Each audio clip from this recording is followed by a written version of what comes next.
Vamos a meternos ahora un poquito con los éxtasis. Y no es con la metildióximetanfetamina, sino con los éxtasis a nivel neurológico. El sentirse, nunca mejor dicho, extasiado. Depende de una zona que es la corteza insular anterior. Aquí la vemos de manera lateral y aquí de manera anteroposterior, es decir, el cerebro cortado de esta manera. Depende de una zona muy pequeñita, que es la ínsula. Tiene que ver con la introspección, cognición social, procesado emocional, memoria. Tenemos muchísimos personajes históricos que sufrieron éxtasis. San Pablo, uno de ellos. Dice Juan Pablo, cuando volví a Jerusalén, un día que estaba orando en el templo, una vez más el mantra, orando en el templo, en un sitio recogido, tuve un éxtasis y vi al Señor que me decía, date prisa y sal pronto de Jerusalén porque no van a aceptar tu testimonio acerca de mí, etcétera, etcétera. Y San Pablo, con esa idea intrusiva, con esa revelación, con esa idea que supuestamente Dios le había plantado en el cerebro, sale al mundo a extender la palabra de Dios, muy parecido a lo que le pasó a Mahoma, por ejemplo, en la cueva. Pedro Dostoyevsky es un clásico, ¿no? de todos conocido, la epilepsia que sufría, y cómo esa epilepsia le afectaba y por otro lado, es lo paradójico, le enriquecía tanto en su obra literaria como en su vida personal. Y es muy curioso, porque, por ejemplo, en sus distintos libros hay muchos personajes que sufren epilepsia. En La patrona, Nelly y Natasha en Villados y Ofendidos, el príncipe Mishkin en El idiota, Kirilov en Los poseídos, el Mediakov en Los hermanos Karamazov, etcétera, etcétera.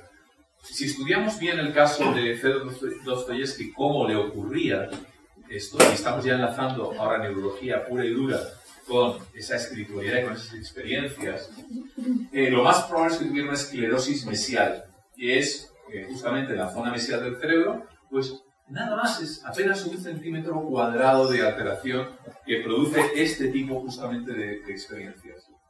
Pero mirar lo importante que es y por qué lo podemos llamar éxtasis. Fedor Dostoyevsky dice literalmente, durante algunos momentos conozco una felicidad imposible de concebir en estado normal y que los demás no se imaginan siquiera.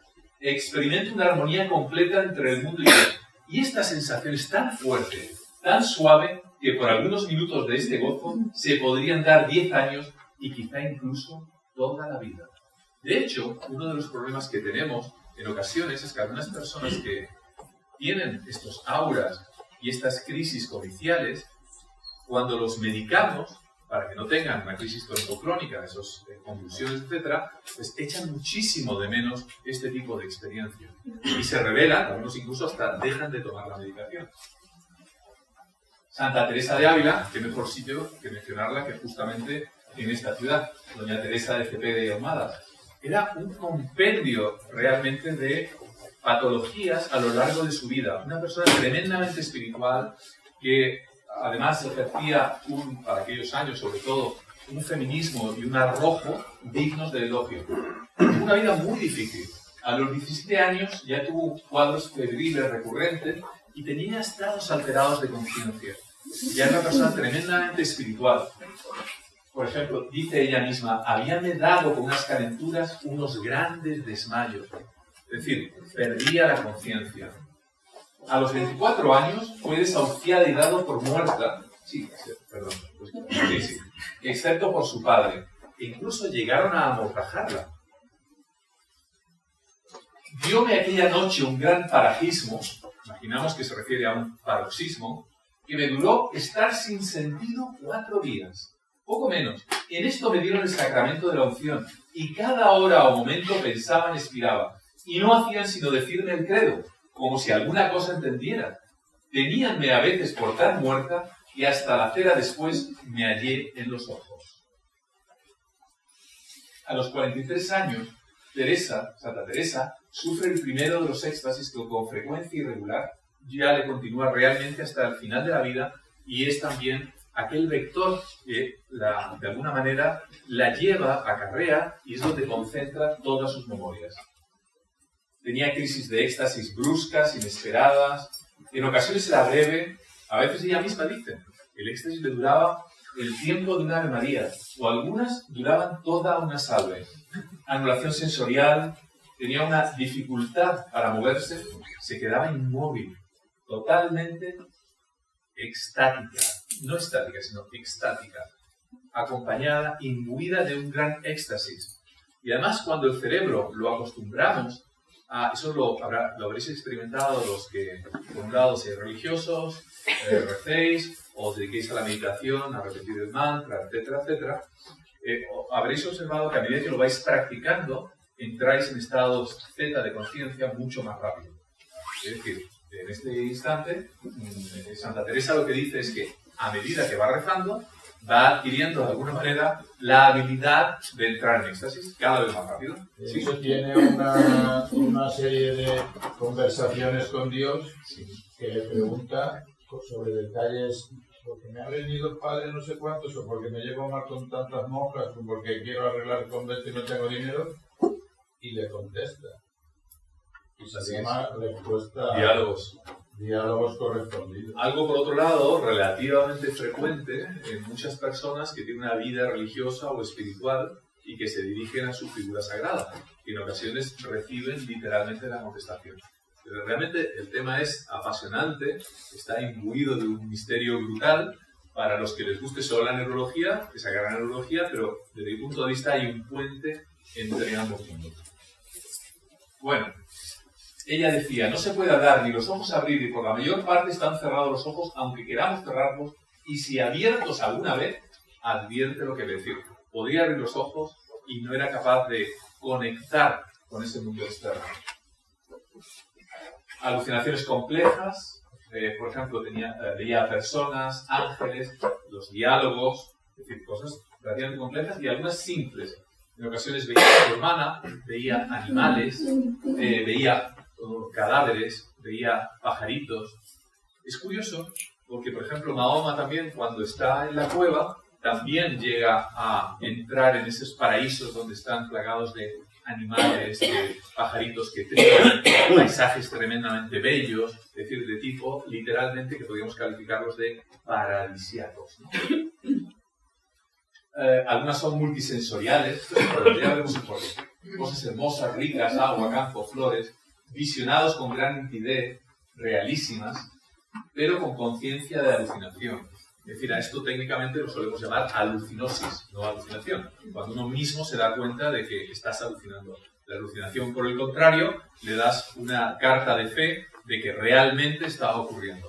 La alucinosis puedes incluso criticarlo. Es decir, bueno, yo sé que hay un elefante rosa que está volando, pero es imposible que exista. Eso es una alucinosis. Por el contrario, la alucinación intentas cabalgar en el elefante rosa volador. Luces interiores, floresta una vez más, música de pajaritos, sonidos, música. Anoche, esto es un detalle importante, anoche estando con todas, dijeron un cantarcillo de cómo era recio vivir sin Dios. Como estaba yo con pena, fue tanta la operación que me hizo que se me comenzaron a entumecer las manos. Y no bastó resistencia, sino que como salgo de mí por los arrobamientos de contento, de la misma manera, se suspende el alma con la grandísima pena que queda enajenada y hasta hoy no lo he entendido. Ella no entiende exactamente qué es lo que le sucede, por qué se le entumece las manos, por qué tiene experiencias de disociación o experiencias extracorpóreas. Y se encuentra, de alguna manera, un tanto agobiada, aunque evidentemente lo encuadra dentro de la religión y por tanto le da una respuesta que para ella es necesaria. Una luz brillante seguida de una voz es el síntoma anunciador de las revelaciones. Estos, los que hayáis conocido o tengáis epilepsia, sabréis que se llama aura. Es un aura, la sensación previa e inminente de que algo va a ocurrir. En esta epilepsia extásica os he traído, por ejemplo, el orgasmo de tipo sexual tiene que ver muchísimo con las alteraciones extásicas electroencefalográficas. De hecho, en ese instante hay un verdadero desorden en nuestro cerebro que se parece muchísimo, electroencefalográficamente hablando, a un ataque epiléptico. Aquí tenemos, en un momento dado, un electro normal Y aquí tenemos justamente durante un orgasmo. Como podréis ver, aunque no sois experto en esto, este es uno de 16 canales me parece, hay unas anomalías bastante significativas. Hay una diferencia muy notable entre unas cosas y otras, ¿no? Este es lo normal y aquí tenemos... bueno, tenemos crisis epilépticas parciales, focales, localizadas. Esto es muy importante porque dependiendo del área donde esté el desorden, van a ocurrir justamente las consecuencias. Si es en un área olfativa, es muy frecuente que la persona empiece a notar olores que muchas veces son fantásticos, se encuentran encuadrados dentro de un sentimiento religioso. Huelo a rosas, noto luces, dependiendo de esta área afectada, puedes escuchar sonidos y evidentemente si lo que hace es afectar un área motora, caerá al suelo y comenzará a convulsionar. Y hay muchos tipos de aura, esto es sumamente interesante, ¿no? Hay unas aura asmática que preceden justamente un ataque de tipo bronquial, auditivas. Por ejemplo, Fedor Dostoyevsky era conocido, o él mismo avisaba a su familia que si sonaban las campanas, él adoraba las campanas, pero tenía literalmente una conducta refleja en que si las campanas sonaban muy cerca de él, se desataba en él el aura y muchas veces el ataque epiléptico. Él era muy sensible a esto porque además uno de sus hijos, con 3 añitos, murió de un ataque epiléptico del que no se pudo recuperar. Es decir, la epilepsia se sentía tremendamente culpable. La epilepsia, la espiritualidad, los auras constituyeron justamente la impronta de Dostoyevsky. El aura eléctrica, una sensación de brisa justamente antes de que te vaya a venir el ataque, el epigástrica, dolor en la sensación de presión, la histérica, la intelectual, un estado de desvarío, la persona empieza a hablar de cuestiones que muchas veces no tienen mucho que ver con el contexto en el que se encuentra, la motriz, tengo algunos pacientes que cuando empiezan a mover justamente una mano o una pierna antes de que les suceda y empiezan a tener ese aura también, la propulsiva, el correr, vertiginosa, que es evidentemente el vértigo. Ahí. Bueno, no quería dejar pasar esto con otros cuadros que no dejan de tener cierto componente espiritual, como el famoso síndrome de Stendhal, que realmente era María Henry, escritor del siglo XIX, gran conocedor de la psicología de sus personajes, que justamente en uno de sus libros, Roma, Nápoles y Florencia, escrito en 1817, dice: me encontraba ya en una especie de éxtasis por la idea de encontrarla en Florencia. Absorbido en la contemplación de la belleza sublime, la veía de cerca, la tocaba por así decirlo. Había alcanzado ese nivel de emoción donde se encuentran las sensaciones celestiales que dan las artes y los sentimientos apasionados. Saliendo de la Santa Cruz, una vez más el factor espiritual, me dio un vuelco el corazón. Caminaba con el temor de caer. Si revisáis mi bibliografía, esto es extenso, veréis que hay unas cuantas personas, desde los que han tenido ataques de tipo epiléptico frente a cierto tipo de obras de arte, a otros que literalmente han caído fulminados por un ataque al corazón frente a algunas de ellas.